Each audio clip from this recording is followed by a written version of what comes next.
welcome to the Blackburn Ice Arena, where tonight I'm joined by the Brittle brothers. How are you both? Very well, thank you. Yeah, you both well. Thank you for taking the time out to do this. First off the bat, before we talk about the season that started off, are you guys missing Luke while he's been away? He's been back for a few days, so not anymore. Oh, but you were though. A few days ago, we thought we were. Well, now he's back. It's not so much. Yeah, ready for him to go back to Spain now. What's he back for? Out of interest, is it a break? He graduates tomorrow. Oh, he graduates tomorrow. Yeah. Wow, well, So congratulations day, to that. Has gone quick, hasn't it? Yeah. Very. Well, on the ice, from a Hawks perspective, we're not really missing him without being too disrespectful to him. He scored the odd goal last year, didn't he? But this year we've come in and we've really started firing from the get-go. And something that I remember Budsy mentioned a few weeks back when I chatted to him is about secondary scoring, where it's not just focused on the first line, it's throughout all of the lines. So far, would you agree that's kind of mission accomplished? Definitely, yeah. I think Luke got a lot of our goals last year, but this year we seem to have a good balance from all three lines. Bringing in Bentham has really helped, obviously. He's scored a lot of goals, but third line is chipping in too, so that's good.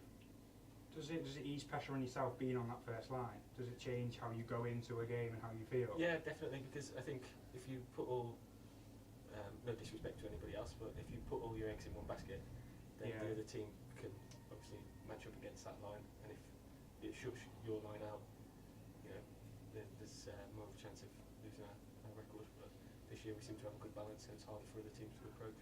And obviously with the changes with Luke, who left last year, and obviously Jared as well, player coach, you picked up 2 new line mates. How have you found that? Is it you had to change any aspects of your game?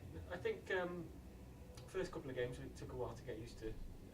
Obviously 2 new line mates, but 2 new additions to the team, so they were settling in. But I think like RJ and Lee have sort of played really well so far this season, so they're doing well. It's different, but they're very good replacements for Luke and Jared. So. From your perspective, Dan, both you and Stu have come out playing some very good hockey when you've been in between the pipes. You've had a few weeks off now, itching to get back at it. Yeah, I'm quite enjoying the coaching as well though, so I quite enjoy the balance. It's nice that Stu's playing as well, and I can have that time on the bench and time coaching, especially when Budsy was off. Yeah, so it was really nice. How did you find that was going to be? Did you feel any more pressure or? Yeah, it's the first time in a couple of years I'd actually been nervous for a game. So it's very, very different in the fact that you're relying on others a lot more. It's not just going out and worrying about your own performance, it's the whole team. But it was quite nice at the same time. Because it came out of the blue as well. It was a surprise when Budsy was ill. So you kind of, as such, dropped in the deep end, weren't you? Because it was it a few days before a game as well it happened? Yeah, a few days before. I think it was the first time we played Solway competitively this year. So not just any game. Yeah, Solway as well, yeah. It's that time of the year though, isn't it? You've got to be careful of people like Budsy.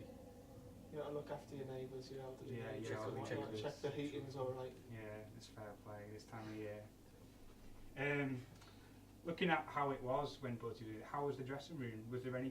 And obviously you would notice that Budsy's not there, but did everyone just come together and it all work out fine? Because it seemed to on the ice. I think obviously you're missing the sort of person in charge, but everybody pulls together, and you see sort of different leaders step up in different ways, I guess.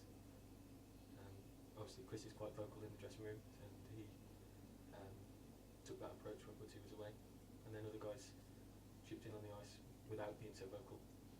Yeah, I think it's different as well in the fact that people realise there's not going to be someone there on the bench telling them every shift what to do, so they have to listen before the game and between each period, and they know what they're doing before we go out and focusing on their own game, making sure that they know exactly what's coming up next, and it possibly being quite short-benched because people weren't messing about with lines. They knew that if they were off, they weren't off for very long, they were getting ready to get back on, so all them little things come together.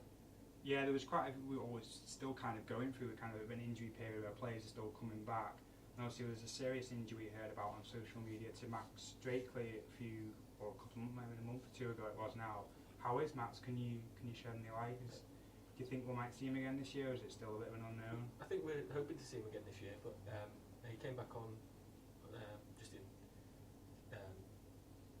not fully kitted on training last Thursday, so hopefully he'll be back in the near future. But I know it's an injury that's reoccurring, so I've got to be pretty careful. And you talked about the short bench kind of issues as such. We went up to Solway twice on the run with the short bench. I don't like using that term, but it is the best way to describe it. And we came away with the wins. They've got to be quite highly ranked up in the wins that you've seen the Blackburn Hawks team pick up. Going up to Solway with such a strong team like they have and coming away not just victors but comfortable victors as well with the scoreline. Yeah, I think it shows the quality of the players though that we took up. Even with the ones missing though, the likes of, I'm trying to think, Jordan Bannon, Andy Dawn, obviously Max Drakely and Budsy, they're it's hard to say all for big name players. The second time we went to Solway because we didn't go, so we were. Oh, sorry, yeah. But, for the first one, yeah, it was a really good victory because obviously we were short benched and Solway have improved on last year, so we see them as sort of one of our main rivals. It was really, a good win. And a few weeks ago, Dandy, you picked up an award based on last year for most shutouts. Yeah. Did you know that was coming? Was it No, it was a surprise. I just got told on that day that I was getting an award. I didn't even realise that I actually got the most shutouts. Obviously quite I happy was quite to low see. down in stats, I think, but I'm not that bothered about stats as long as the team win. I'd take 18, 17 in every game. Yeah. Well, you kind of just answered my next question then about this year's stats. You are actually, if you wanted to know, currently head of the in top of the league as such for save percentage. And I've picked out the most shutouts, so it's carrying on from last year. No pressure. No, none at all. Yeah, none at no, all. both you and Stu are the top two netminders there, which again speaks such volume of the team we have here. I think that says more. I think your stats say more about your defence than it does yourself, because at the end of the day, if you're getting easy chances, you're never going to stay top of the stats very long. I rate Zimitodra, one of the top goalies, and he's quite low down in the stats, and I think it says more about your team than it does yourself. Well, on the other end of the spectrum, from your point of view, you picked up twice now, if I get the terminology right, player of the season, was it, or player of the year? Yeah. We're going for the hat-trick this year, do you think? No, we can try, yeah. Is it something you really thought about, or is it just kind of a happy accolade? Yeah, it's just a happy accolade. I think that we don't really set individual targets at the start of the season. It's mainly to win the league or win a cup or playoffs. And again, this year will be the same, and it will be a bonus if that's the case at the end of the year. Yeah. And looking forward to the next few games ahead, we've got Solihull this Sunday. Bit of an unknown for you guys. Do you know much about them? Able to do some homework on them? No, I think looking at the players, it's a lot of players that we've all played against before. Adam spent a short period as a junior at Solihull, so I bet he knows quite a few of them quite well anyway. But from that, I think we pretty much know what to expect. They're going to be a pretty good team, and we'll be fully prepared for that. From both a coach's and a player's perspective, obviously you do your research and look at the other teams, but do you actually focus on their results when you play a game? Say we play Solway, and say Billingham play Solway, would you actually sit down afterwards and have a look at that, see who did what and so on forth? I think to an extent, but you only focus on that so much if they're better than you. So we don't. It's a nice answer to hear. And lastly, before we wrap this up and let you go off to training, I believe it's someone's birthday, well today, because this is going to Are we going to do me a song? Yeah, Go on then, sing me a song. Me and you were going to do a duet. You start us off. No, I think I'll pass on that. But happy 30th birthday, I believe it is.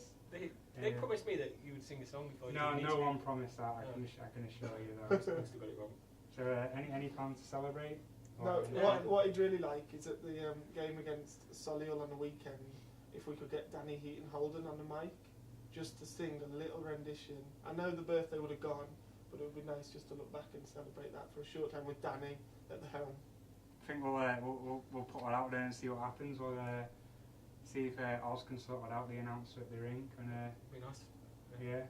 Look forward to Good to better than me singing, I think it would be. Let's be honest. Right, thanks very much, guys. I think we'll let you get off the training. Thanks for taking the time out.